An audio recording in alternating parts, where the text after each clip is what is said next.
So without having given it any thought as to what could be put there, Elizabeth and I were in New York with Philippa Polskin, the president of Rudolf Finn, and were her guests at the reopening of the Museum of Modern Art in New York.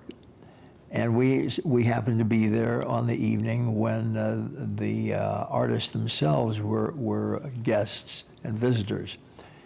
So in walking around the rooms, we entered this room, and Philippa introduced us to Richard Serra.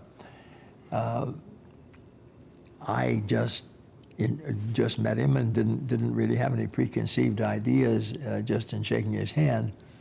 So we said hello, and we passed the time of day for a few minutes, and then he went on and we went on. A few minutes later, I'd say 15 or 20 minutes later, we found ourselves in another room, and Serra was in that room. And we were speaking with another guest, and I looked across the room and saw Serra with a single man, just another person talking with him. And I thought, you know, this is a great opportunity to just go over and chat with him about the possibility of working with him. And I had no preconceived ideas what that would mean, but it was just something that, just an opportunity. And I felt it was an opportunity. If it passed, it probably wouldn't come back to me again.